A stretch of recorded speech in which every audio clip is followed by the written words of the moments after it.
listen to records, smell the cover, read all the verses. Tell me about your favorites on Vinyl and Vision. Hello folks, thanks for tuning in to the latest episode of Vinyl and Vision. Here we are with episode 68. My very special guest is Felix Bechtolsheimer. I think I got that right. Felix, for the band Curse of Lono. That's what he told me to say. Because, you know, people screw up the name, I'm sure, often. Felix is a wonderful person. I was very happy to have this conversation with him. He is in the band Curse of Lono, as I've said, but they're from London, England. They're a British band. Interestingly enough, the album that Felix chose was another British band, a little band, I don't know, you may have heard of them, I don't know, the Rolling Stones Exile on Main Street. What a motherfucker of a record. I say that lovingly. I mean that in a good way. It's a great record. It's a double album. So just right off the bat, I'm going to tell you now, if you're expecting us to cover every single song on the record, we don't. Sorry. I've cut it down. I whittled it down to very concise songs. Only 8 of them we're covering. Okay, so if anyone was expecting to hear something, you know, or tackle one of the songs, then we may not have covered it. But I think it was great, and it was a great conversation. I appreciate Felix for taking the time, especially because I messed up and showed up late, but we made it happen, and it was a really great candid conversation, and very revealing and fun, I thought. So Felix is in a band, the Curse of Lono, and it's a wonderful record. It's finally been released in its entirety in the United States, so you can listen to the entire album on all the streaming platforms. And I encourage you to do so, because I won't do it justice just trying to describe it. I just encourage you to listen to it, and you know, if you like it, obviously, you can buy it. They do have vinyl out. They have CDs, LPs, and digital download anyway. If you just do the digital if you want for now. Wait till they come on tour. They may be in the United States, maybe, Felix says most likely next year, early next year. So, you know, follow them on the social medias and all that stuff and get updates as to when they will be near here. They are going on tour in Europe. I believe that's starting May 10th. I could be wrong. You should visit their website, curseoflonoband.com, and see all those tour dates. And if you are in any of those countries or in any of that path of their tour, by all means go and see them. It should probably be a really good time. I'm looking forward to seeing them at some point when they come to America, because I don't think I'm going over there soon. When I do, I'll go check them out for sure, if I'm over there across the pond. So, yeah, that's it, folks. I really appreciate you coming and listening and watching, depending on wherever you are digesting this media. And all that we ask that you do here is all the things you do with the internet. Please like, share, comment, rate, review, subscribe on any and all platforms that you digest these things in. We'd really appreciate it. Thank you very much, folks. Enjoy. Hey, man, how you doing? I'm fine, Felix. How are you? I'm very good, man. I'm very good. All right. Well, hey, it's a pleasure meeting you, and thank you Nice for to meet joining you. me. How's everything in London going? Good. Can't complain at the moment. I hope it stays that way. You know, it's everywhere. If we feel like we're free again. Yeah. So we'll see what happens. But Cool. It seems to be okay. We've got our first tour starting not this week, but the week after, and we've got a little festival next Sunday. And the tour manager called me this morning and said, "I've just tested positive." And I sort of did the calculations, and I went, "Forget it. We don't need you for the festival. By the time the tour starts, you'll be okay again." So, you know, I'll take that. Yeah. Well, I wish you the best of luck. I hope nothing happens. No one contracts anything while you're out. Yeah, I know. Yeah. You can't do anything about it, can you? You just gotta go with it. Yeah. That's why, just hoping the best, man. Yeah. So tell me a little bit about your band, Curse of Lono. You guys have a new record out. Yes. A record came out actually end of last year over here in Europe, but it comes out in the States end of April. And yeah, it's been a strange time. We were releasing records quite close together, and then obviously with the pandemic, everything stopped. We had a lot of touring plans. We had a headline tour of Germany and other parts of Europe that was postponed 3 times and then cancelled. I cancelled it actually in the end, because I thought it's not fair to, if people have bought a ticket after 2 years, they've got a right to change their plans, I think. So, but yeah, everything's been strange, like with all other bands, and the record's out, and it's been a very strange release because we recorded it in a gap in the middle of this lockdown, and then we had to sit on it for a long time before it came out. And now it's been out over here for a while, and now we're finally getting to tour, and it's bizarrely, we're starting to get a lot of radio play now, but normally that happens before a record comes out, whereas here it's just all happening afterwards. So I'm disoriented, but I'm happy. Yeah. So I'm not complaining. Right. Yeah. It's all kind of complications due to COVID. Yeah. It's so strange. Yeah. So that's why it was a little confusing for me too. I've read your bio and I've been trying to listen to that record. Here in the States right now, there's like 5 tracks available, I think. That's all. Okay. I think so. That's why I keep getting messages from fans over there going, why can't I listen to it? And they've done, to be honest, that's all the label who sorts that stuff out. And it's the first time. Normally we release worldwide at the same time. Yeah. But there was some nice interest from various publications and things in the States. So I think they were just sort of getting all their ducks lined up and then working it out. All right. What order to do it all in. I'm just along for the ride. I just sing the songs. Are you really? Because actually, I looked into Submarine Cat. I mean, aren't you involved with the label? I am. Yeah. Well, I've sort of founded the label, but these days I try and take a back seat to it. We've got a really good team who sort of do the running of the label. I had a bunch of mates who didn't have labels and who desperately needed them, and who had very good, the first person I signed was John Murray, who's a good friend of mine. And he's one of my favorite songwriters on the planet. And I was hanging out with him, and I kept bumping into him at festivals, and everyone kept going, oh, that man's a genius, but you can't work with him. He's crazy. So I was like, well, I'll work with him.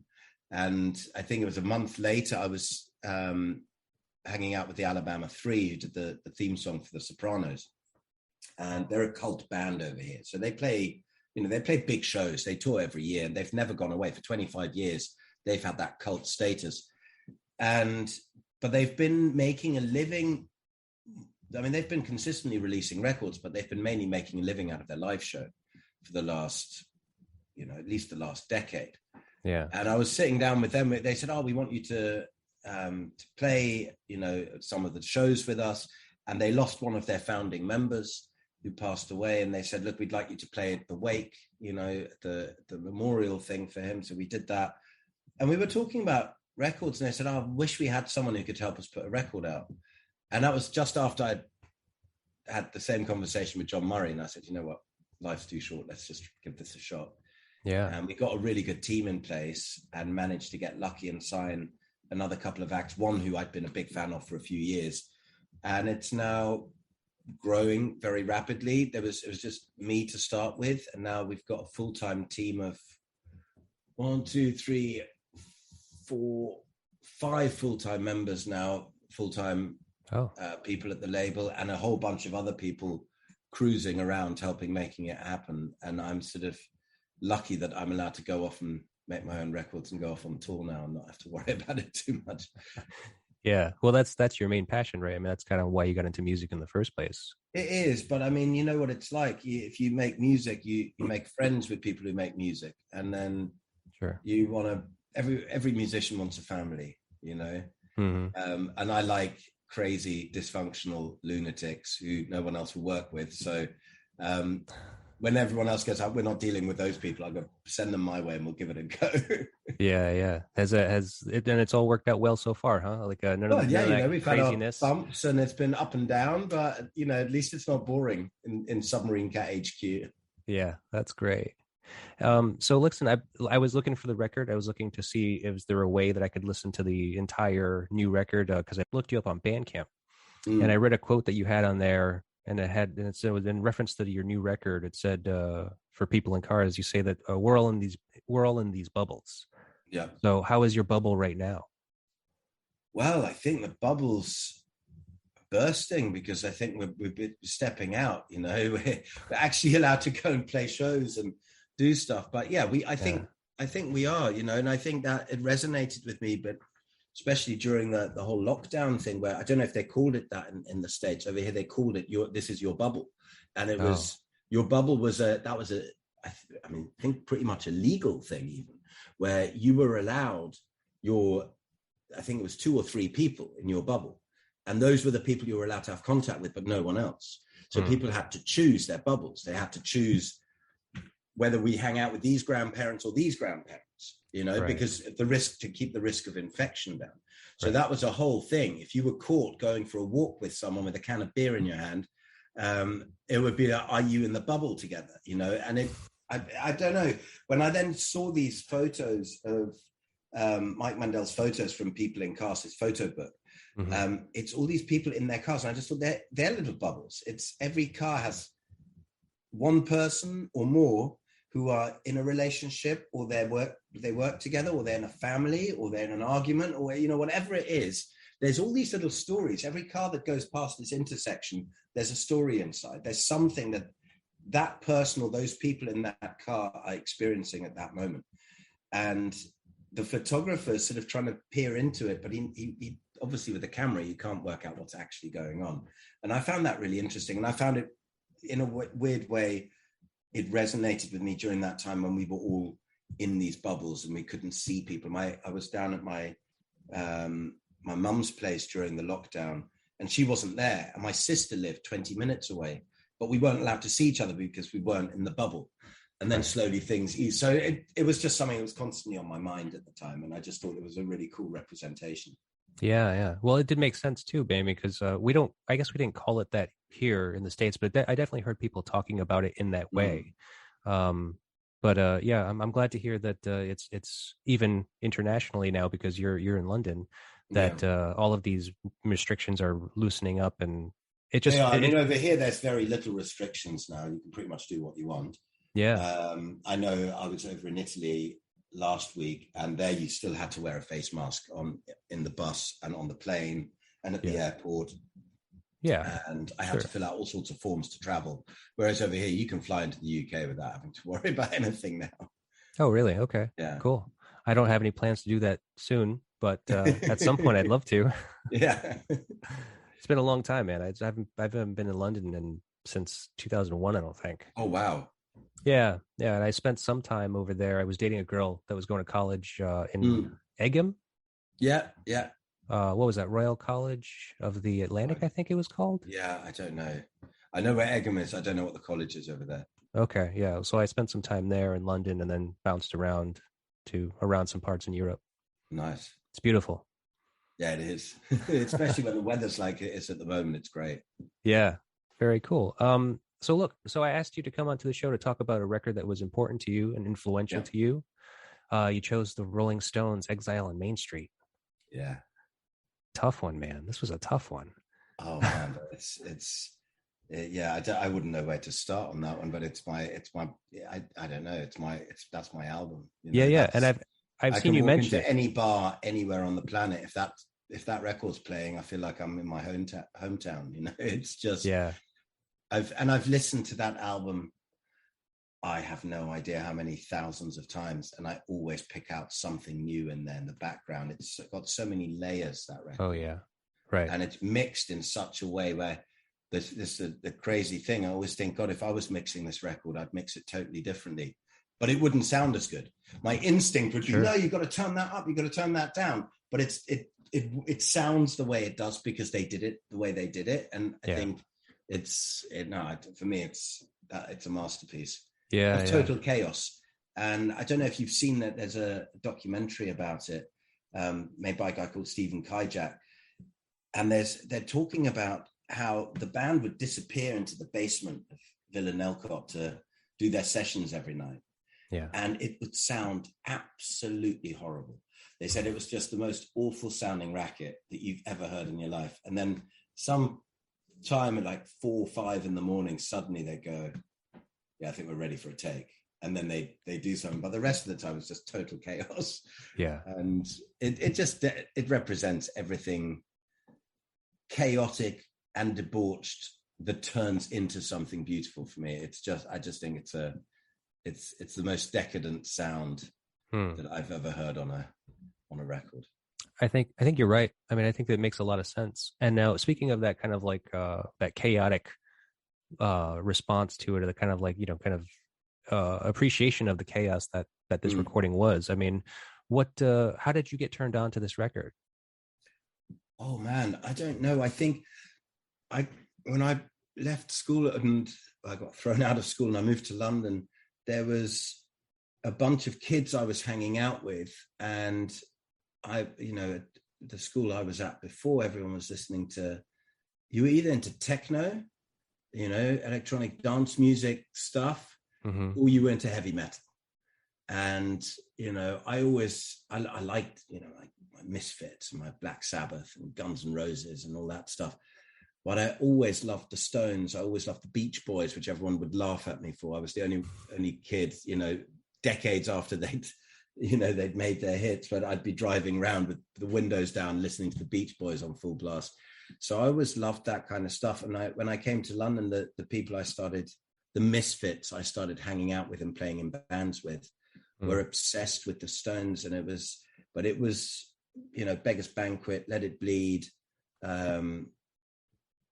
Sticky Fingers. Sticky Fingers as well.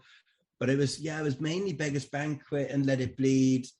And then Exile on Main Street was the one that everyone was just, I suppose my best friend was more into Beggars Banquet and Let It Bleed. But for me, Exile just had something, and it's a long record. It was a double album when it came out. And you don't skip around that. You just turn it on and let it play out, and then you probably start again at the beginning. So it's just, I had a lot of great parties to that record.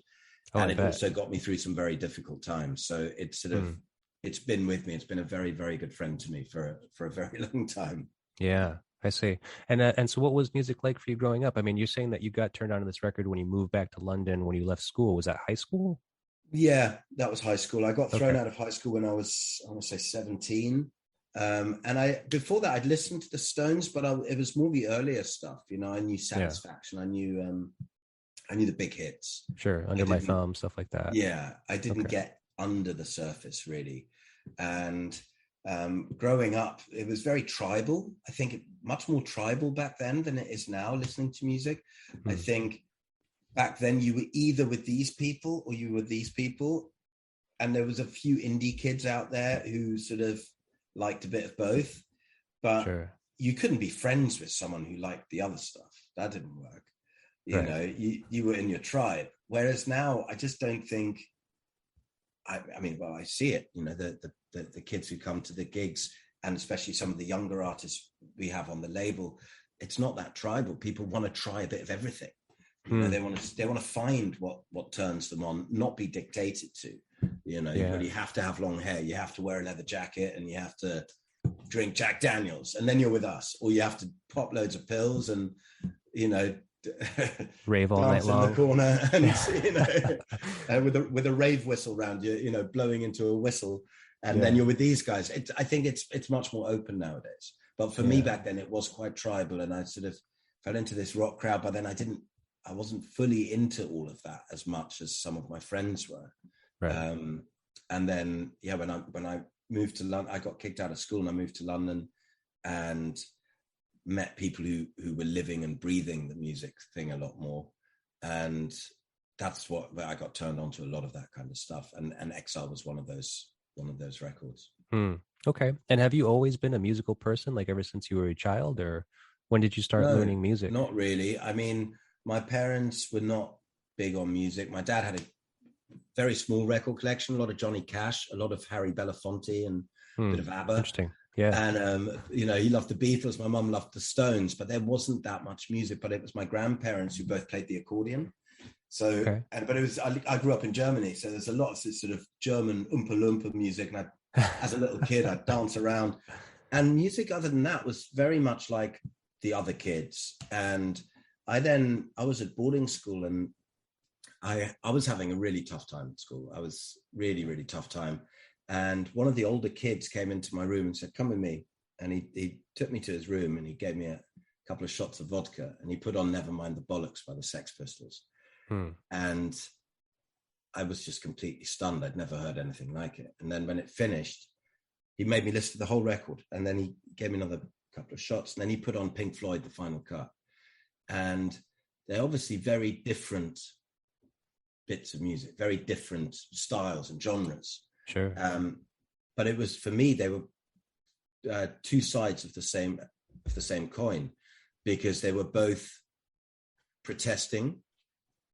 They were both angry and disillusioned and disenfranchised in a way, but in saying it in different ways. But the message I got from that was, one, people are pissed off about stuff and they sing about this.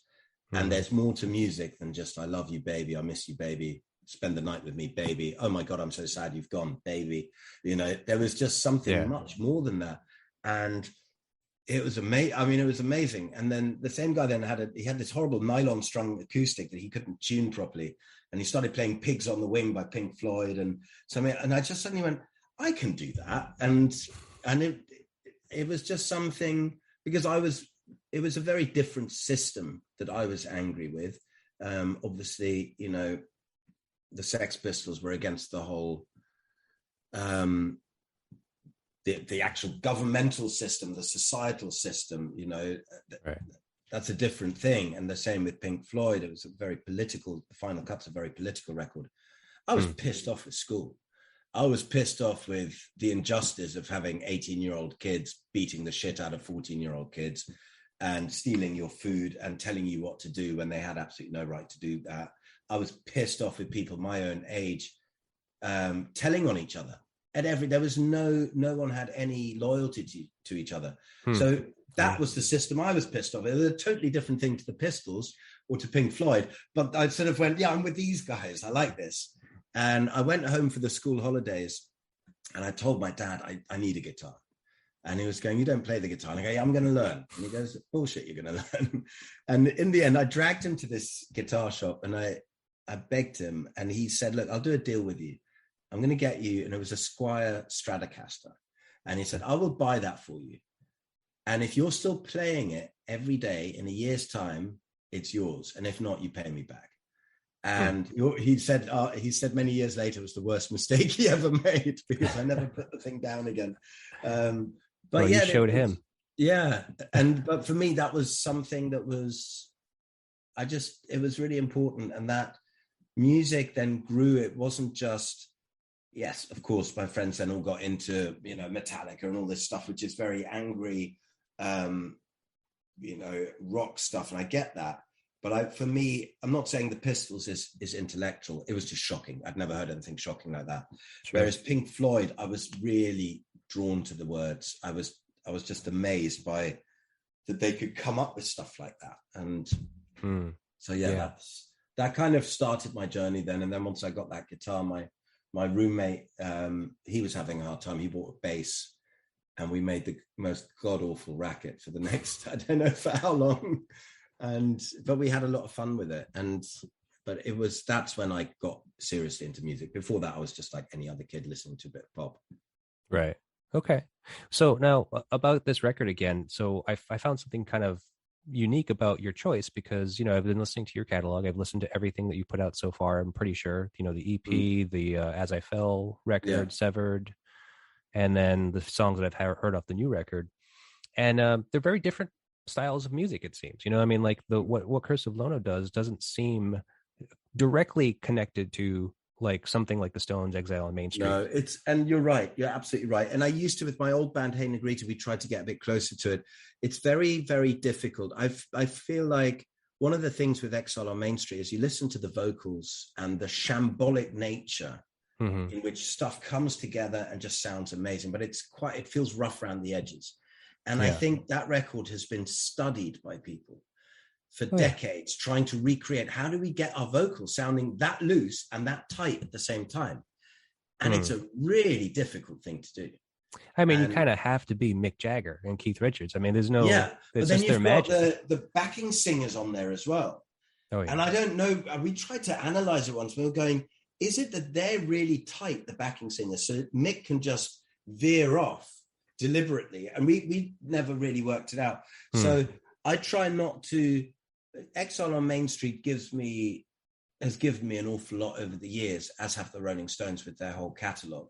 But I don't try and recreate that, and I don't think I could. I have tried on previous records. I've had songs where I go, yeah, that could be a bit Stonesy, but it always falls short of the mark. There, that's something I don't try to imitate. It's just something that's, you have records that are soundtrack to your life, that are for segments of your life. And Exile's been there for me all the way through. That's why that had to be the record for this show that I wanted to talk about. Yeah. Well, I've heard you mention it a number of times, and then a bunch of interviews that you've done in the past. So I mean, it obviously is very important to you, and I can see why. I mean, it's a great record. I mean, and I don't put any weight behind what an artist creates and like what kind of influences them to get there, because it's so much all the time, always. Yeah. But it's just kind of fun. I don't think you can control what comes out. And I feel like with this new record, People in Cars, it's the closest I've got to peeling back all the layers of the onion and just being completely honest. I was so broken when I went in to make that record that I just didn't care anymore. The whole world was collapsing, and my personal universe was collapsing. And I just needed to make a record. I needed to go and do something to take my mind off it. And I just think it's the closest I've come to just me. And I think the reason that may sound pretentious, but I was trying to work out why I think that. And I think it's because I sing. It's the closest to my talking voice that I've ever sung. I don't know if that's why, but that's why it just feels very natural for me. Yeah. Because it's in the same range and with the same amount. I don't push my voice at all, and it's just sort of flows out. And that's why it's quite an important record to me. I couldn't have made if I'd written a record like Exile on Main Street, there's no way in hell I could have recorded that at that time. I needed to do something a bit more gentle and considered, I think. Right. And it makes sense. I mean, I've read about some of the tragedies that you've faced during or prior to the creation of this record, and it makes sense. I mean, it would be hard to be able to make something Stones like, something with the upbeat tempo. It wouldn't have been possible. And I mean, I was lucky. There are some upbeat songs because obviously I was writing this record before we started recording. So at that point, it was interesting because it's very much a record of two halves. And, both in terms of writing and recording, and they don't completely align. But I was writing this, we just had an amazing year. We did, I think, 2 US tours. I don't know how many times we went to Europe, had the most successful headline tour of the UK we'd ever done. And then ended that 2019 with 3 big anniversary shows with Alabama 3, which were just 2,500 people. And it was a wild party and it was amazing. Yeah. And so I was writing during that time, and so there was some upbeat stuff going on, and the more rocky stuff on the album is all from that time. And then, very at the beginning of 2020, obviously the COVID thing hit, and that was I was meant to be on a long tour of Europe, and we could see everywhere closing down, and I was okay. And my dad had just gone into a coma, and I called the promoters in Germany and I said, guys, I can't do this tour. And they said, you have to. And I was like, look, every country is going into lockdown, and I cannot afford to be stuck in a van in the middle of Europe and not be able to get home. My dad is in hospital. And we had a big argument. And in the end, I was like, you know what? I'm not going to cancel the tour. I have absolute faith that the government's going to cancel all tours anyway. And they did. 2 days later, everything was shut down. Yeah. But my wife had COVID very early on. So we went out to the countryside. I took the kids, my wife, and, went out there. And then my dad was in a coma. He came out of that and then took a turn for the worse. And I was very, very, very lucky to be able to fly to Switzerland in the middle of the first lockdown. And go and be with him on his last night, which was one of the most difficult things I've ever done, and one of the hardest things I've ever witnessed, seeing someone in so much pain. Yeah. but I was very grateful that I was able to do that. I was very grateful my mum didn't have to be the one who had to go through that.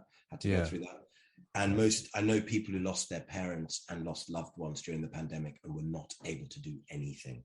They weren't able to be there for them. So I was very, very, of course it was a tragedy, but I was very lucky to be able to do that. Yeah. And we lost my uncle 4 weeks after that. And then in August that year, I lost an ex-partner of 5.5 years. And my band split up. So by the end of that, I was just like, man, this has been one hell of a year. Yeah, right. So and that was hard. We'd made the first draft of the album, and I kept writing. No one wanted to put a record out in the middle of the pandemic, so I kept writing. And then the band members started going into full-time day jobs, and some weren't very happy with the direction it was going in musically. And so in the end, we had a good chat, and I said, listen, who wants to commit to touring and doing that? And no one was really up for it. So I was like, you know what, I'm going to carry on this project as a solo project. And luckily I got everyone's blessing and went back in the studio and recorded the songs that are getting all the airplay now, luckily. So I thought it would have been embarrassing if it had gone the other way, but it was a very difficult time, but I needed to make a more introspective record, I think. The later songs that were added to the album were very much of that ilk. Yeah, and it's a beautiful record from what I've been able to hear so far. I mean, yes, it's I can feel a lot of your struggles and your pains and your griefs through the music. Your singing voice is excellent. I mean, you're very reminiscent of Leonard Cohen. Thank you. I'll tell you, that's a huge compliment. I wanted very much, because I don't want to scare people who are listening to this off by thinking, oh my God, it's going to be one of these miserable records with someone howling about. I very much tried not to do any of that.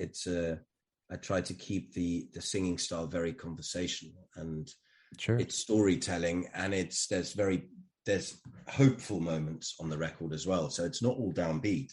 Yes, absolutely. It was just the space I was in, and some of the songs are a little bit sad, but not all of them, so it's human, I mean, because I think that lyrically it can certainly reach people in different ways, so I think it's great.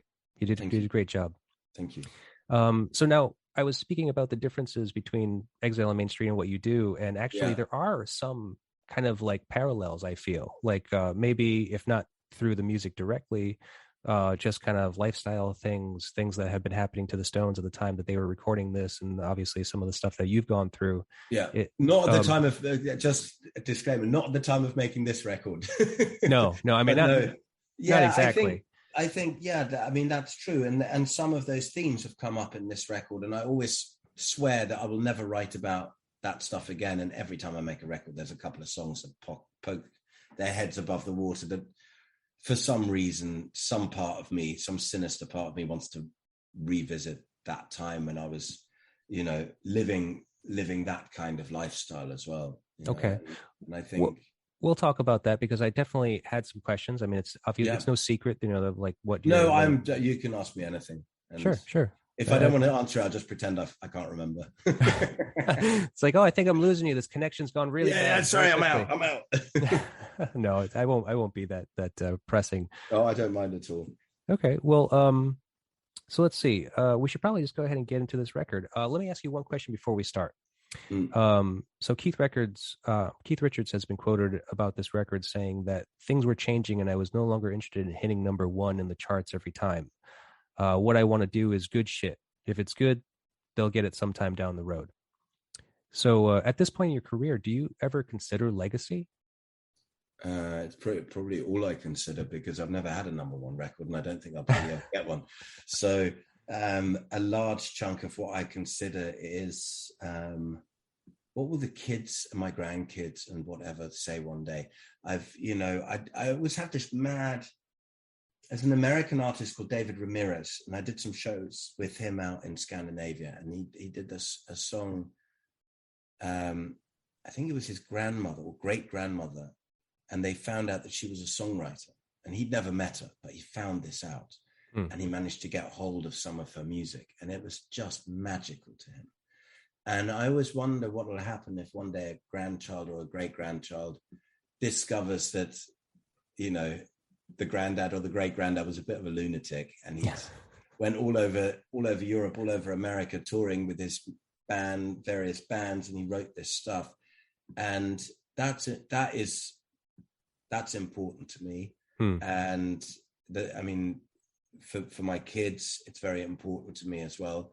But I very much, what Keith said about Exile resonates with me, because that was very much, not that I was aiming for number one in the charts, but you always have that thing where you go, oh, I wonder how this song would go down in a big venue, you know, or a big festival or this or that. Because I was beaten when I started making this record, and there was no prospect of any live music. And people were starting to, my agent was saying, God, I wonder if we're going to grow up with a generation of kids who never go to a gig, because we didn't know what would happen. There was no vaccines or anything at that point. They didn't know. Right. And wow. So the only thing that really mattered to me is making something that I was really happy with, and that Ollie Baston, my producer and my main collaborator, that he was really excited about. And unfortunately, that probably didn't help me much with my ex-bandmates, because I didn't have the headspace to deal with 18 of them, about 4 of them and everyone else, and these people and the people at the label, what everyone thought. It was just like, no, we're going to do something in the studio. The studio's here at my house. We're working here, and we were going, if it makes us feel something. And that's when we know we've got it. And who gives a shit if it's going to get played on the radio? It really doesn't matter. You know, who cares about all of this stuff? You know, it just doesn't matter anymore. Right. And so I get where Keith, I mean, for Keith, that's a bigger sacrifice, because he was making number one records. But for me, I felt that freed me up a lot. Yeah. Yeah. Well, see, that there's a parallel. Exactly. I mean, that's very Keith, I think. Yeah. So one more thing I was thinking about before we start, the Stones. Okay, so you are from London. I guess you were raised in Germany, you said, but do you born consider in Hamburg, yourself? and then I moved over to the UK when I was 9, so I've been here most of my life. Yeah. Oh, okay. So I mean, so the Rolling Stones is like a local band to you. Well, I think by the time I was old enough to see the Stones, they were a global phenomenon, you know. Well, yeah, but I mean, but they're a London band. They're an English band, right? You know, I mean, how does that what is that like perception like in England of the Stones? I don't know yes, they are a London band, but do you not think that they're so godly that it doesn't even matter now, aren't they? I don't think people go, oh, that British band. It's just the Rolling Stones. Oh, okay. That's how I see it. I mean, but that said, when I've read every book about them, I've watched every movie about them, and the early days in London, obviously for us, that's key, you know, sort of that they were part of that British movement. But I think by the time I was old enough to connect with them, they were just such a big phenomenon. It didn't really, the London connection, it's still there in the background, but it's not as big anymore. Yeah. Oh, okay. Cool. Well, so now you chose Exile on Main Street. We're going to try to talk about it. It's a double album. There's 18 songs. So I tried to get a copy out. So I've got the track listing in front of me. Well, so I mean, I try to do myself a favor, because I was blowing my mind over it. I was just like, this album's super long. It's an hour long. There's so many songs.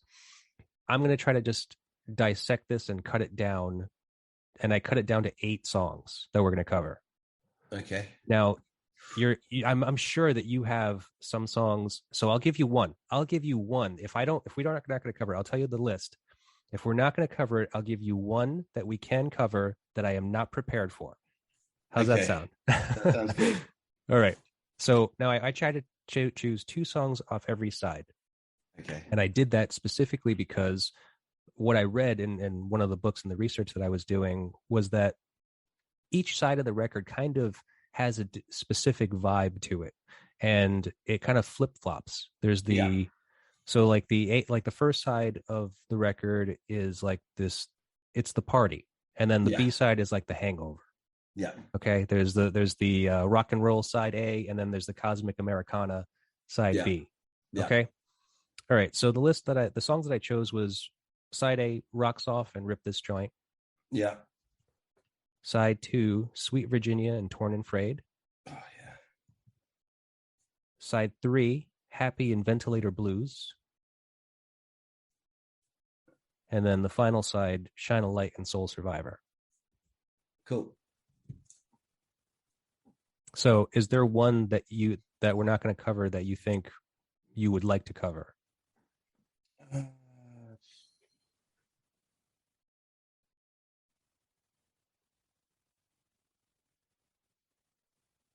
No, I'm good with those. Sweet. That sounds I'm great. good with those. Yeah. All right. Well, I at least wanted to give you the opportunity because I know that I've spoken to people in the past and skipped songs and they were like, "Oh, that's my favorite song." No, you know? I'm good with that. Okay, great. Well, then we'll start off with the first song, Rocks Off. Mm. It seems fairly evident that this song is filled with drug references. And as to whether Mick had these lyrics in praise or in criticism is debatable. So why do they make doing drugs sound so deplorable lyrically, but so exciting musically? That's a good question. And I think it's very hard to, I think without being there when they wrote it, it's hard to know, isn't it? Because there were so many different camps. You had the heroin camp of Keith, Sam popped over. You had Bobby Keys and his guys and whatever they were popping at the time. Mick, I presume, was on more of a coke trip, but was probably not that impressed with the smackheads not turning up for the sessions. Right. And so I don't know to what extent, I don't know what point the lyrics came in or if they were brought in later. I don't know enough about the process, but I think it's very difficult to get away with, I think, especially back then, to sing about drugs quite so openly. Yeah. To then try and make them sound glorious would probably be even harder to get away with, is my guess. And I don't think they were glorious. I think Keith was in a lot of trouble at the time. Oh, yeah. There was a lot of bad stuff happening. There was a lot of unhappiness in the camp. There was a lot of tension and friction between the band members, I think.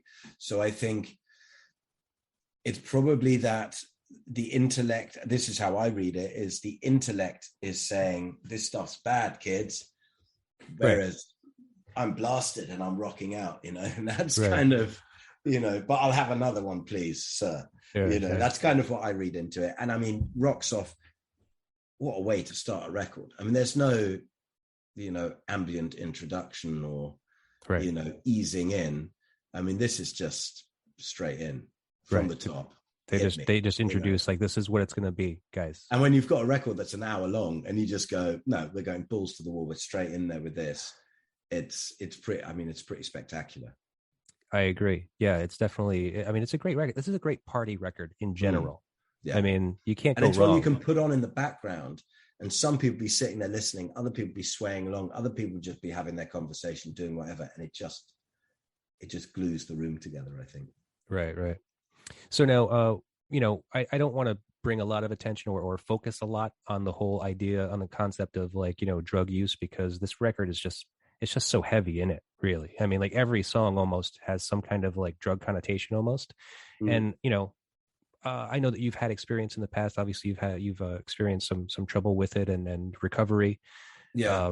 So like I said, not focusing on it, but I do want to mention a little bit of it because it's curious. I'm curious too. I mean, I've never been a big user. I've never, I don't mind a joint here and there, but I've never got into hard stuff. Did you do much writing while using? No. Short answer. No, I tried for a little while, but it wasn't really any good. And I'm not very good at, when I was on heroin, I was not really able to do anything else. My partner at the time, she was at times able to hold down a job. I held a job down for about 3 weeks and then that was a disaster, complete disaster. I kept missing my train to get there, and I was, turned up armed with loaded syringes in my suit pocket to try and then go to the bathroom while I was working. I was a disaster. So the idea of me making any kind of, I was in a band when I started doing heroin, but I got fired because I just could not sing. There was Geffen Records in America were interested in the band. or so I'm told. I didn't last much beyond that. It was just a bit of a disaster. So I couldn't. Keith says that he did some of his best writing in his early years of addiction. He's a better man than me, because I didn't come up with a single thing that was worth keeping during that time. I gave up. It didn't take long. Out of the 5.5 years I was using, I think I probably dabbled with music for the first year of that, and it was not very good. And after that was it. Okay. Because is using as far as an inspiration is concerned, is it overrated? And from what you're saying, it sounds like that kind of is.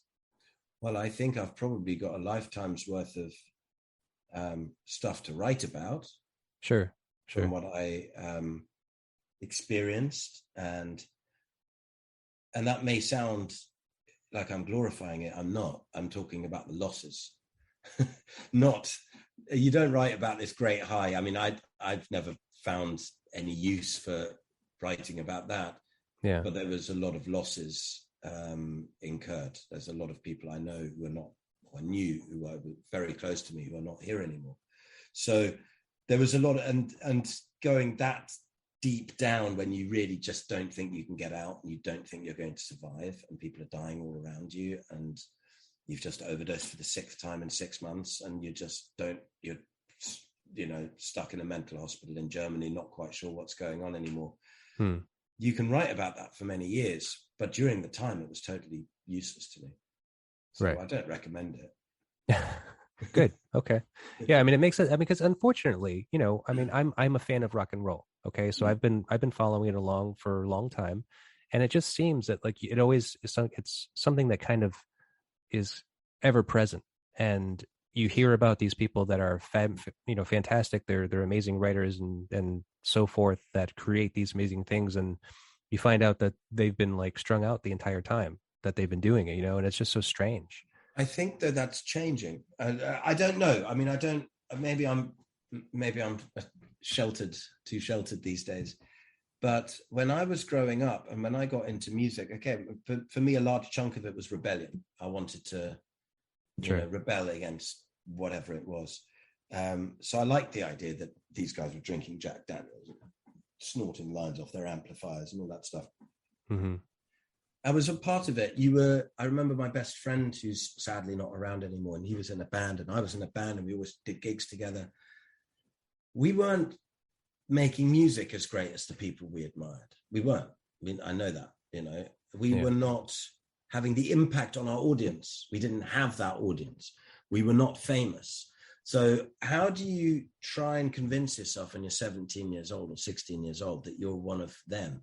Well, I can get as high as they did, or at least you think you can. And it sort of became a rite of passage. You kind of it felt like you had to be, if you weren't, there were people who weren't into drugs, but then they were drinking heavily, and you had to sort of be seen to do all that stuff. The kids nowadays aren't like, I don't know what it's like in the States, but over here, half the kids oh no, I'm sober this month, and I'm doing this, and I'm eating right, and I'm, and it's about the music. And I'm told my best friend's a booking agent for some big acts, very big sort of global acts. Mm-hmm. And he says they couldn't do that anymore. The schedules, the pressure, the stuff that comes with making a living out of music at the top just doesn't work with that. You won't. Right. Yes, if you're that big, and then, nowadays, and you can carry on.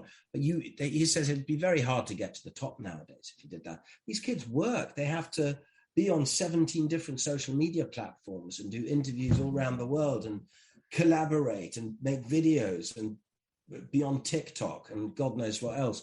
It doesn't really suit. I mean, junkies are notoriously lazy. It doesn't really, I can't imagine sitting there, doing a hit and then getting on TikTok for 5 minutes. It just wouldn't happen. So I do think it's changing. Okay, cool. I think that's great. Let's move on to the next song, Rip This Joint. Not to get too descriptive, I suppose you could say this song is a bit of a tribute to America and the southern states in particular. Mm. You've spent time here in this country, right? Yeah. What are your thoughts about some of this land and what then that you've explored? Well, I think I mean, I don't want to. Obviously, I came to America on tour probably 40 years after the Stones did, Mm-hmm. you know. So it's a very different country. But I think my guess is there will be some similarities. It felt like a movie. My first US tour, we played in New York at the Living Room, and then went down Virginia. I'm trying to think. I can't remember all the bits. North Carolina, Nashville. We did it. There was a few more, but I can't remember them all now. And then all the way down to Austin to do South by Southwest. And then the next one we toured with Tony Joe White, and we went all the way up the West Coast. Okay. It felt like a movie because you'd seen these landscapes, you'd seen these diners, you'd seen these bars and cars and all the stuff that you guys take for granted out there. We knew that from the movies.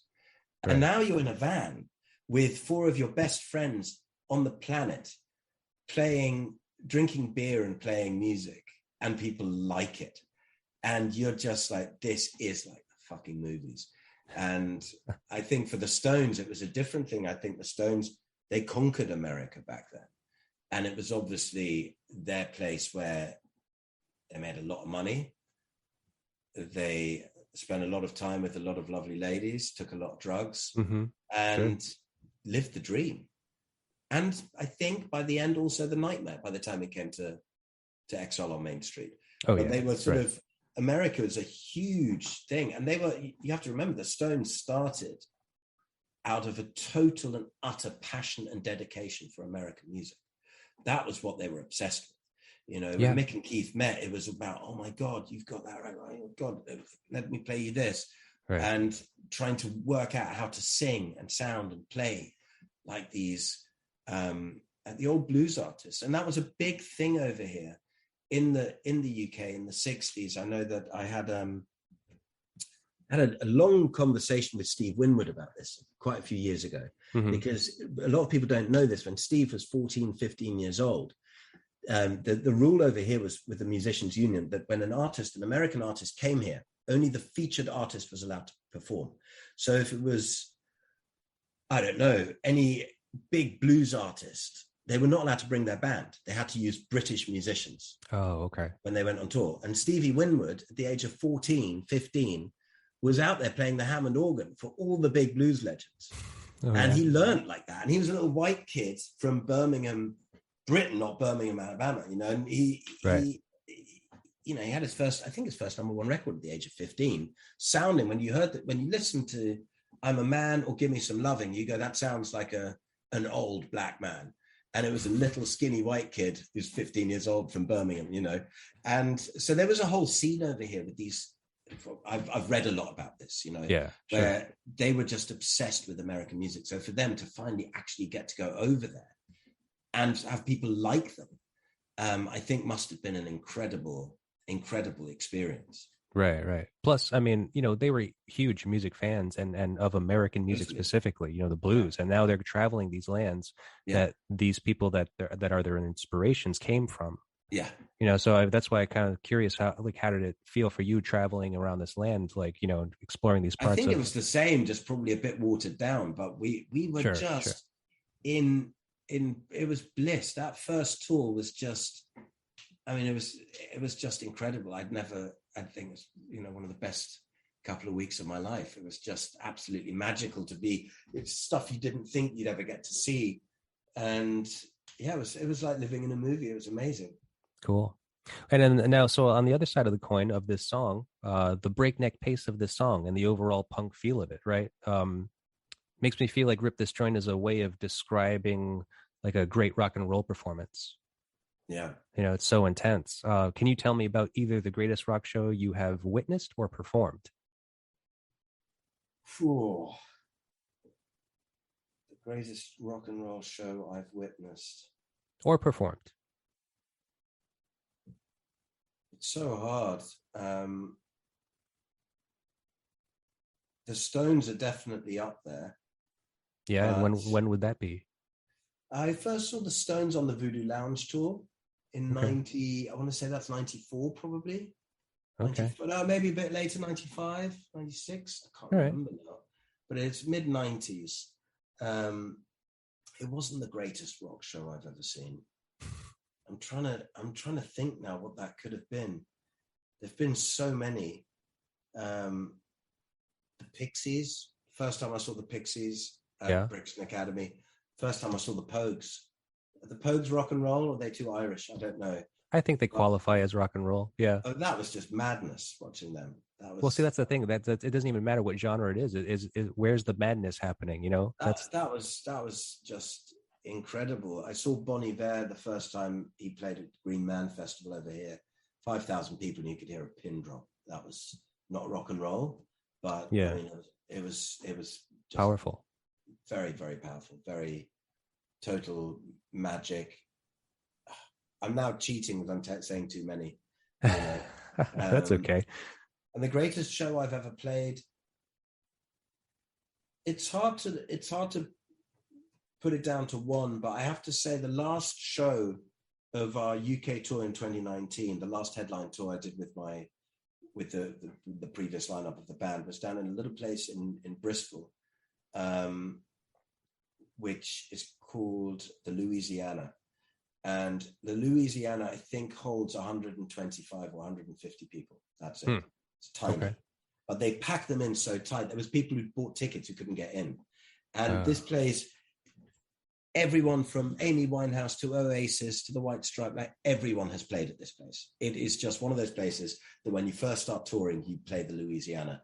And it was sold out weeks in advance. And it was just, I mean, that whole tour was crazy. But that was an amazing gig. Yeah. And there was one other one on that tour up in Glasgow where it was halfway through the second song or third song. It was a quiet acoustic song. And every single person in the room started singing every line of the song. And then they didn't stop for the rest of the show, to the point where we had to take our in-ear monitors out because we just couldn't hear ourselves anymore, because we had ambient mics up and they were shouting into those. So it's like, right, get this off. So, but I think that show, I remember our drummer saying to me, that's how you finish a tour. You know, that was just, it was electric in there. It was really electric. Yeah. And so maybe that's the one. That sounds good. Yeah, that definitely fits the bill. All right, let's move on to the next song, Sweet Virginia. Oh man, that's one of my favorite songs of all time. And that was one of I had a few battle cry songs when I moved to the States to get clean, I didn't actually do rehab out there. I went to detox and then went into a halfway house. And one of the battle cry songs I had for that first few months of agony coming off the stuff was Sweet Virginia. So it's wading through the waste. You know, that was my one of those songs.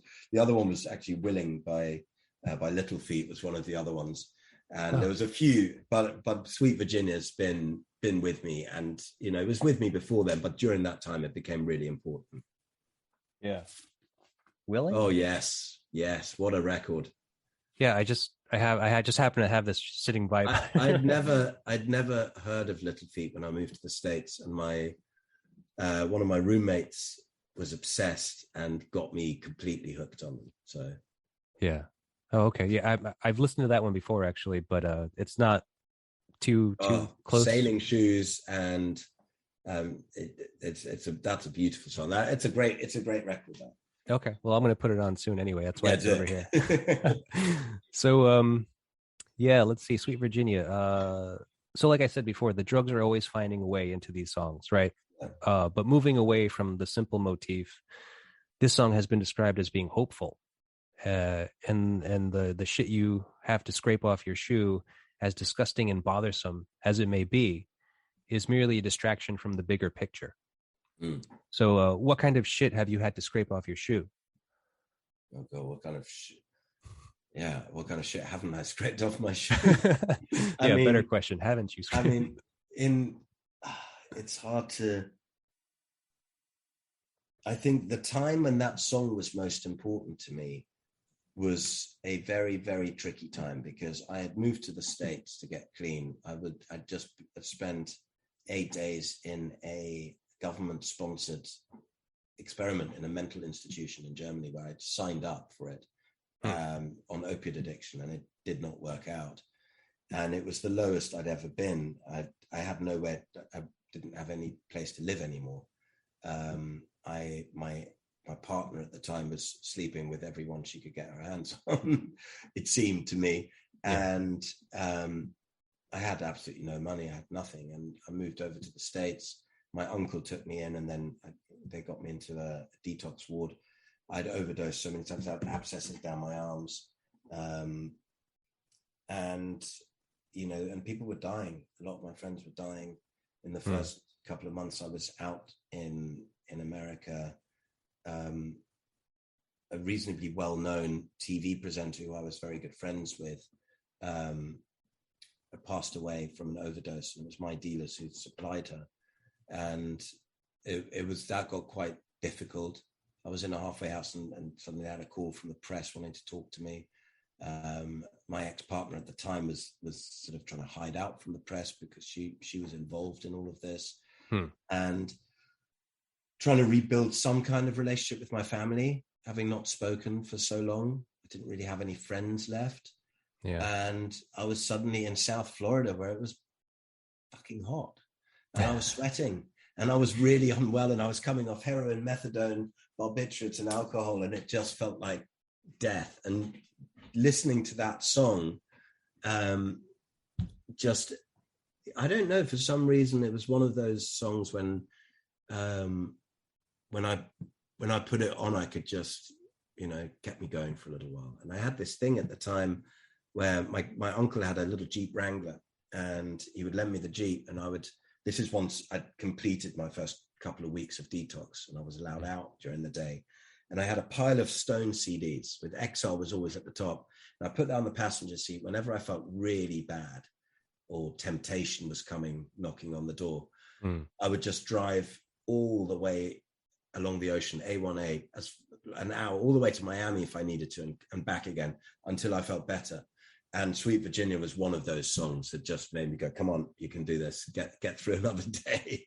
Yeah. So there was a lot of shit to scrape. I don't think I finished that. I don't think you ever finished scraping the shit off your shoes in this life. Well, at least you can like bask in some of the positive right now. Like now you're in recovery, and now you're doing much better, and now you have a family, and the band's you know, picking back up again. And yeah, definitely. So yeah, it's something that's kind of where you're very positive. I'm not in any way, you know, I don't wish it on anyone, but I also don't sit there and bemoan what happened. It's, you know, it's part of who I am, and it's part of my crazy story, you know, and I'm very lucky. I'm very, very lucky that I got out of that, and that I get to sit here and talk to you, and you know, put the kids to bed and go and play a festival next Sunday and do all that stuff. So, you know, I'm one of the lucky ones. Right. Absolutely. I agree with you. All right. Well, let's move on to the next one, Torn and Frayed. Yeah, the title says it all, doesn't it? Kind of, yeah. I mean, it's definitely got some poeticism in it. I mean, I think that lyrically the song kind of covers a lot. Well, not a lot, but just kind of it can be taken in a couple of different ways, you know. So I've learned that this song could be about a down on their luck musician just trying to get by through the drab and murky club circuit. And I really like these lines, though. On stage, the band has got problems. They're a bag of nerves on first nights. Do you ever get nerves these days? Yes, I do. I'm not. Yeah, I do. I get nervous. It tends not to be too bad once I'm actually on stage. I get nerves. Go, oh my God, we're going on tour and doing this, and is it going to be any good? And are people going to like it? And is anyone going to show up? And am I going to forget my words? Am I going to forget my chords? So I do get nerves. For me, that I don't know. It feels like the Stones at this stage, they had so many internal tensions, and here they do the opposite of what's expected. They don't go to a big studio to make that hit record that everyone wants to prove to the world that they're still number one. They do the opposite. Right. Mick and Keith, despite all the tensions, just spend this time with, you know, Mick Taylor and Charlie and all the others. They spend all this time just making and writing this record. and it must have felt to them a little bit like going back to basics. And it's sort of a bit of an anthem. Let's everyone, those lyrics that you just quoted, everyone who's played in bands sort of relates to that in some ways, don't they? And they almost make it sound, they make that shaky, shitty gig sound kind of cool because it's Mick singing about it and Keith playing it. You know, it's sort of, it sounds like it's cool to be there. Right. Yeah, for sure. I mean, it's certainly about kind of like a down on their luck musician paying their dues, if nothing else, you know? So I wonder if it's autobiographical as well. Well, see, that's the thing where I'm saying that the song could kind of be taken in a couple different ways, because from what I've read in the research, I mean, it could be argued that it seems like Mick is actually kind of singing about Keith, because he's kind of like this. Not that he's down on his luck. I mean, obviously he's very successful, but you know, with the but he was struggle with of the stuff that was happening with the heroin and yeah, you know, wasn't it around that time that he was potentially facing jail time, and he was facing not being able to get back into the States again, and there was all sorts of, maybe that came slightly after, but it was around that time there was all sorts of stuff going on. Right, he had a lot of problems with his relationships at the time, you know. Yeah. So I think. Yeah, it kind of. That's why there's a line in this song, I can't remember exactly, but it's something about so long as the guitar still plays. Like, what, I forget the words. Yeah, she can steal your heart away. Is that it? Something like that. Yeah. And then that's kind of like what it seems, or he's kind of like in tribute to Keith. I mean, because as long as that guy's still kicking, that band still has a chance. Yeah, you know.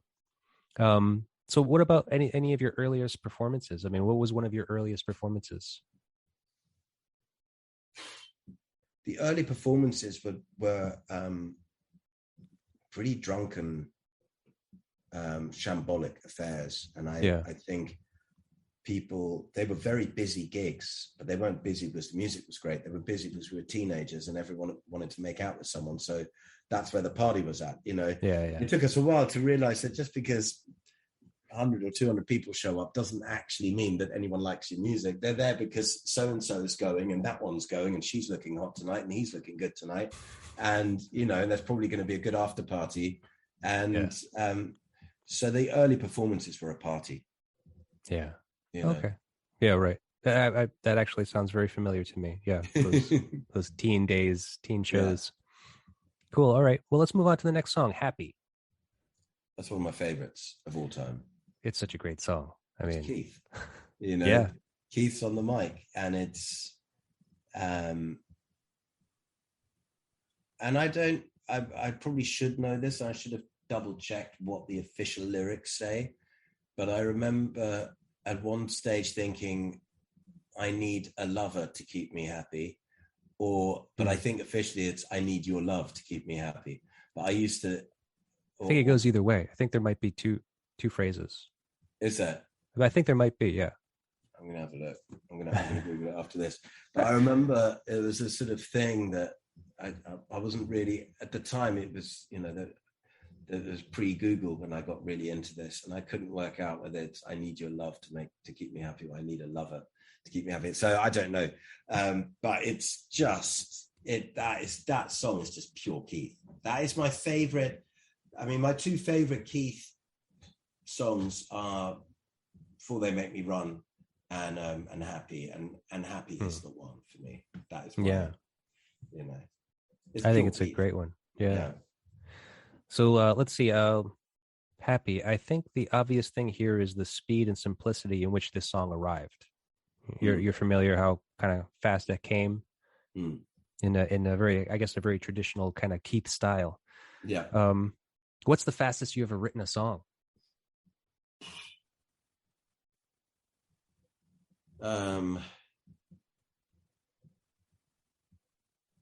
There's one song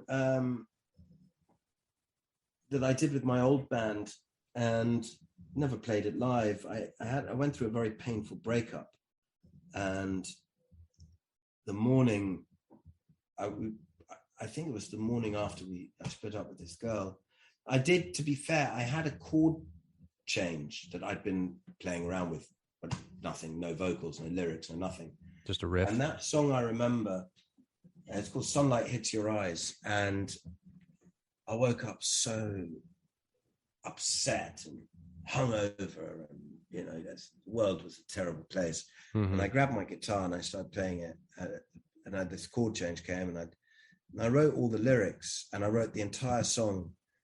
And I called Hugo, who was the guy who was in Hey Negrita, my previous band with me, and I said, I've got this thing, I need to come and play it to you right now. And he goes, well, what now? We're not meant to, I'm in my underwear. And I was going, I have to come over and play this to you.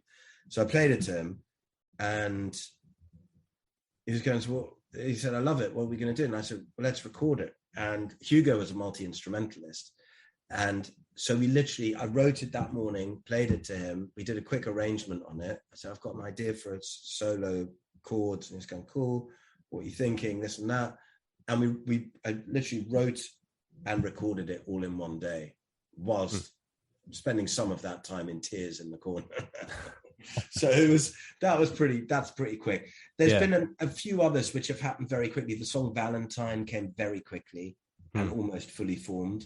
The last song on the new album, which is it's strange because it's 9 minutes 20 long, I think. But that song, I was sitting there, I often do this when I'm noodling around on the guitar. I press record just in case anything comes and I can't recreate it.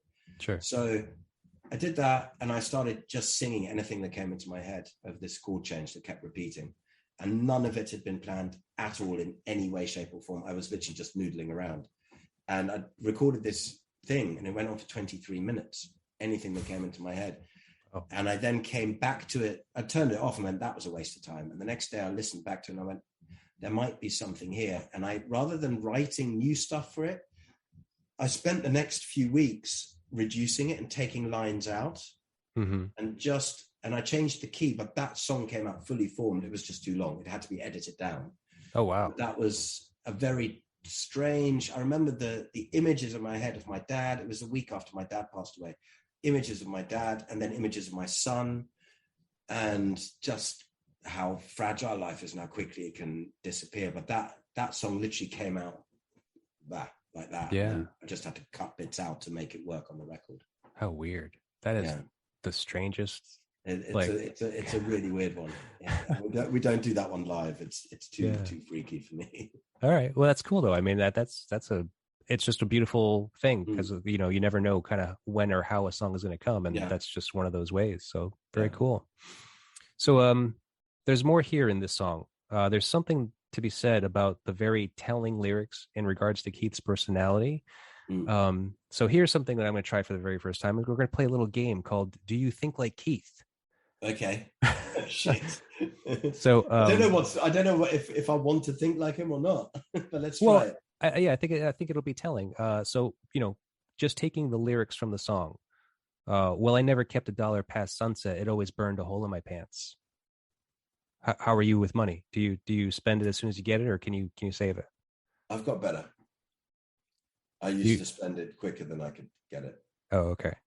I had a lot of debt for a long time, but I've got better. I've got family now. I have to be better. I'm still, that changes everything. I still don't plan as well as maybe I could, but I have got a bit better. So okay. Yeah. I used to think like Keith. In that regard, let's see. Never made a school mama happy. So, school, good or bad? I was good to start with, and then very bad. Okay. Never blew. I got I remember my parents came to one of those parent-teacher things, and they were over the moon. They said they want you to go to Oxford, and I was like, right. I said, I'm not doing my exams. And they go, what are you talking about? They say you're allowed, because the school had to allow you to try for Oxford. They wouldn't let anyone do it. Right. And I was like, no, I'm leaving after this term, and I'm gonna be in a rock and roll band. So every cliche in the book, but my parents they were not impressed. Needless to say, they're going, you're mad. But so no, I don't think I made them particularly happy most of my school career. All right. Never blew a second chance. I've blown a lot of second chances, I think. Okay. So yeah. Always took candy from strangers? Yes, sadly, yes. I remember there was I remember someone, a guy much older than me was in the pub, and I was 18, I think, at the time. My girlfriend was 17. And this guy, I only found out later that he had, he had my girlfriend in his sights. So he came over and go, "Oh, Felix, how you doing? Here, let me get you a whiskey and take a couple of these." And I was going, "How much are they?" And he goes, "No, they're free." And I was like, "Well," I didn't even ask what it was. And I was going, "Oh yeah, now have one of these and another whiskey." And next thing, I was on the floor. I couldn't move. I didn't know what my name was. And he was walking out the door with my girlfriend, looking at me going, "Look, he's a disgrace. Look at the state he's in." And so I definitely took candy from strangers. Okay. Whoa. Didn't want to get me no trade. Never want to be like Papa, working for the boss every night and day. Yeah, no, that's why I make music. Yeah, very opposite, huh? Yeah. Okay. Well, then that's it. That concludes that round. Keith-like.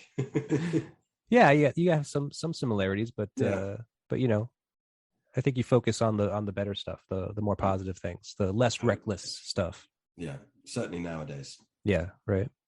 All right, next song, Ventilator Blues. Yeah. A name that was most likely drawn from the fact that the basement in the Nelcott villa was very poorly ventilated and became sweltering quickly. Yeah. What was the most difficult recording situation that you've been in yet? There was an album we did with my old band, which we had a studio, and it's an old record label that I had, and we had a studio, and it was just finally had it at that point where it worked great. And it was in the basement as well, and the shop above us was changed from just a shop to a hairdressing salon, and they installed a light bank with all these lights with dimmers, and it made all our equipment hum. Oh. And we were meant to be making this record, and the album ended up being called The Buzz Above because it was just buzzing. Everything you plugged in would buzz. So we then had to make the record when the hairdressing salon shut. We had to start our session in the evening and work through the night. Yeah. And, and it was a disaster, an absolute disaster. The record ended up sounding good eventually, but it was a very, very difficult situation when every time you're ready, right. That was probably the worst. Yeah, that takes away from the magic, right? Because then you have to kind of like plan to work as opposed to just working whenever you feel it. Yeah. Oh, well, that sucks. Is that record available? Where can I find that? Yeah, I've got a copy here actually. Oh, okay. Hey Negrita, The Buzz Above. Should in theory be available still on Amazon. It's definitely on Spotify and. Okay, so I can listen to it. Yeah. All right, I will do that. I tried to get rid of most of the buzz, so hopefully it's all right. I'll see what I can turn. I'll listen to it with the headphones on. I'll see what it comes out like. All right, next song, Shine a Light.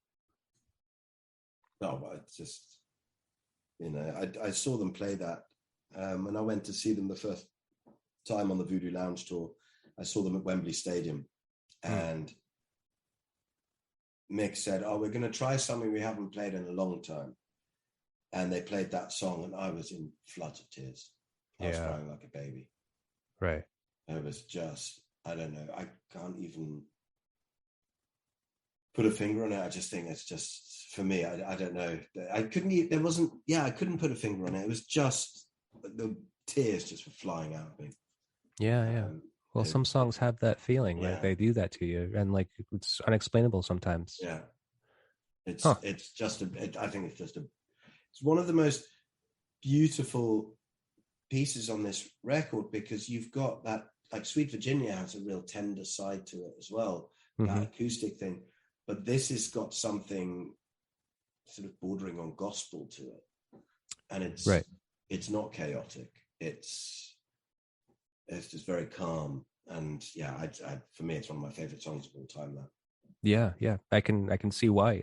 So this song, a now legendary song in the catalog, and also a touching tribute to possibly Brian Jones. In the lyrics, Mick sings, "Make every song your favorite tune." Considering some of the recent loss that you've endured, if there's one thing you could hope for, any of them, what would it be? One thing I could hope for anyone that you've lost.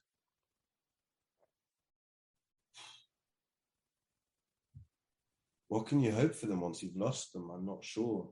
Well, because in this song, like, you know, the lyrics make every song your favorite tune. I mean, I feel that's Mick singing that to Brian Jones, saying like, "Hey, God, what would I hope? I think peace. Yeah. Probably is all I could hope for the people I've lost. Right. Yeah. It's so weird that idea. It's always perpetually kind of in there somewhere, rattling around, being like, well, where are they? What are they experiencing? What's happening now? Yeah. You know, what will I experience when that comes for me? And I just don't know if what they're experiencing is, if they're in it, I don't know. I'm not, I don't even know what my beliefs are with this, but I'm just wondering, we always think they'll be looking back at us. Right. But maybe they're not. Maybe they're looking forward to the next thing that we don't even know yet. I don't know. Right. Like reincarnation. I don't know if you believe in that. Yeah, maybe. I don't really know what I believe. It may be reincarnation, and maybe they're on to the next big trip that we don't even know about yet. Who knows? Right. Yeah. So I don't know. It's hard. That one's a hard one. But yeah, I think peace. Okay. That sounds good. Yeah. All right. Well, let's move on to the next one, which is equally kind of a tough one, difficult subject, Soul Survivor. So this one, the lyrics here are slightly convoluted. I guess the main takeaway, though, would be, again, being a theme of hope in the face of adversity. Having taken some of the experiences you've gone through recently and turned them into something beautiful and positive in your new album, People in Cars. What advice can you lend to people going through a hard time?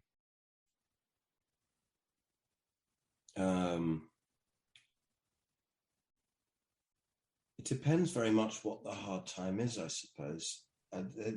Unfortunately, it's always the cliches, isn't it, that ring true. That's why they're cliches.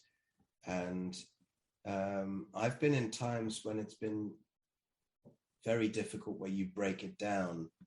You always hear them say in recovery, one day at a time, or just for today, or whatever. Right. That doesn't just work for booze and drugs, and it's not just days. I've had it when I've tried. I had in the first week or two of my time out in America, where I was clinging to the bed and trying to get through the next 5 minutes because there was someone 2 doors down the hall who had exactly what I needed to make me feel better, and it's just hanging in there, isn't it? And you just don't know, and you don't know if things might just get better, and if they don't, we're all going to be dead soon anyway. And so I hate to sound gloomy, but in 100 years from now, not many of us will be there unless they actually freeze us or something.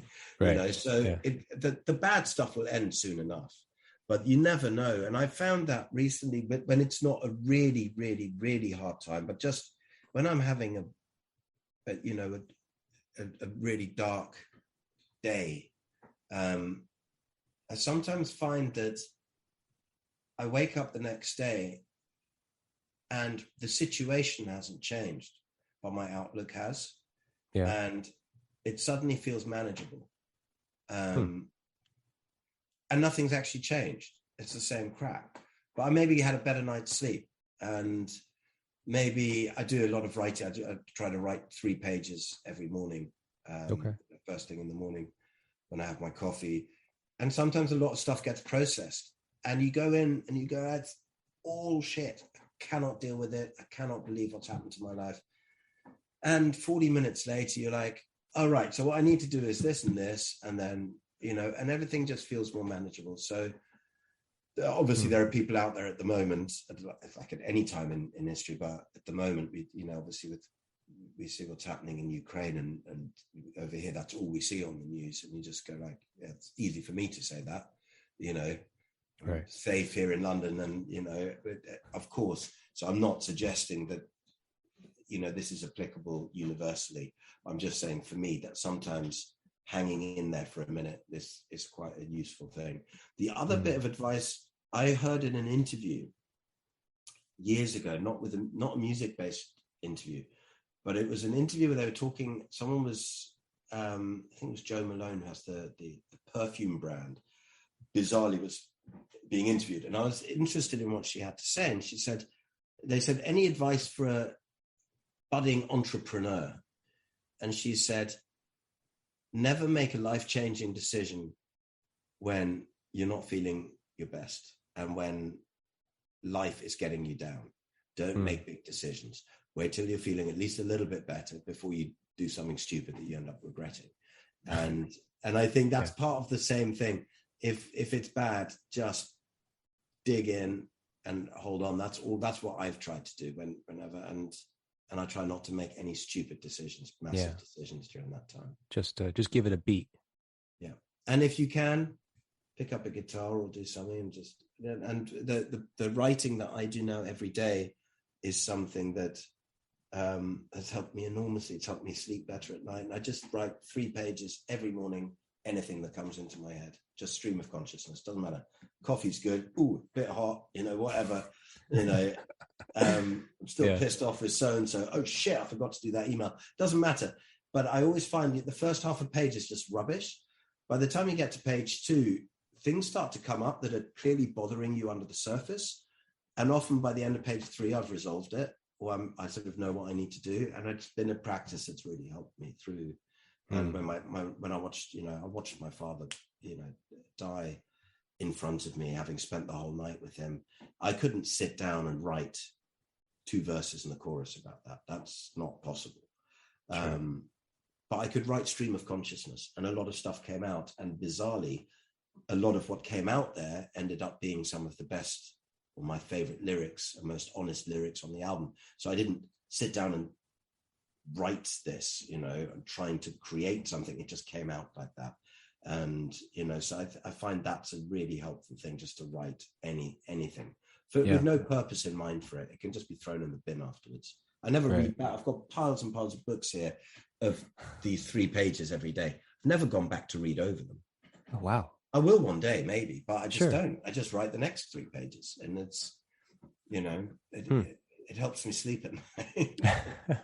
Sure, I know. I'm sure it does. And just to kind of explain that a little further, I mean, do you feel like having purpose is like helps in a difficult time? Yeah, I mean, if you set a task, if you kind of tell yourself like, I've got to do something. I think so, massively. There's a very famous book about this called Man's Search for Meaning, and I don't remember the author's name, and I should. He was a very young, successful, up and coming psychiatrist in the Second World War, and he ended up in one of the concentration camps, and most of the people around him died, and he was fascinated by this idea that some of the people who survived the camps were the ones who had some purpose. And often they could give away their last cigarette or their last piece of bread and they'd still make it because they had a purpose. And he survived, and he wrote this book and then came up with a whole type of therapy, which is about finding your patient's purpose in life. Yeah. And the whole thing is that if you have a purpose, you can endure stuff, and it just having meaning to your life is according to this guy, is one of the main cures and one of the things that keeps us going and that makes for a happy life as well. So I think finding a purpose was, for me, so many people that I went through to when I got clean who were in with me trying to get clean as well. And very few of them made it. And I was very, very lucky that I had a purpose. I had this thing. I'm going to make a fucking record. And when it's done, I'm going to go back to doing all the bad stuff because I can't give up anyway. And I'm hopeless and blah, blah, blah. I just need to make this record. And that by the time I got anywhere near to even writing enough for a record, I was better. And then I was getting a little bit better again. and it was having that purpose. And a lot of the other kids didn't have a purpose. There was nothing. They got bored out of their minds after a while, going, I don't want to work at 7-Eleven anymore. I need to do something. Whereas I was always going, no, I'm going to be successful. I'm going to do this. I'm going to do that. And I found that it was a lifesaver for me. Okay. Wow. Yeah, I think that's great. I looked it up, by the way. Viktor Frankl? That's it. Yes. And my brother will kill me that I forgot his name. But at least I remembered the title. Yes, that's true. You got that. The first half is a memoir of his time in the camps. Yeah. And it's brutal. And the second half is his philosophy. Okay. Or not philosophy, his psychological theory, and how he then put that into practice in a very successful therapeutic school. It's really interesting. It's an amazing book. Okay. I might have to try to give that a shot, because it seems like it's fascinating. It's going to right up my alley at this point in my life. So, yeah. All right. Well, I think we've done it. Felix, this has been a great honor to speak with you. Yes. Thank you so much for doing this. I'm so sorry for being late, but yeah, it was a pleasure. It's a pleasure getting to know you and talk to you about such a great record. Thank you very much. Thank you. I've really enjoyed it. I love talking about this record, as you can tell. Yeah. And I work it in so that you can talk about yourself as well as talk about your record and the process too, which is great. It's always good to know those things. Thank you so much. Not a problem. Is there anything you need to promote? Like, is there anything coming up that we need to know about immediately aside from this record coming out in the United States? The record's coming out, and look us up and share us responsibly. Any US tour? I hope your listeners enjoy the music. Yeah. Oh, I'm sure somebody will. Yeah. I mean, it's great stuff. I mean, US tour at all time in the sites? Hopefully next year. I think this year it's all still very difficult with visas and travel and sure. So I think next year. Okay. Well, I will keep posted. I will. You never know. Maybe towards the end of this year. Who knows what they rustle up for us? But my guess is Europe next, and then America is my guess at the moment. Yeah. Well, that's cool. I mean, I just hope to come see you out here at some point. That'd be great. All right. Well, thank you so much. Really nice to meet you, and thank you for having me on. Absolutely. Thank you very much, Felix. Great talking to you. Bye-bye.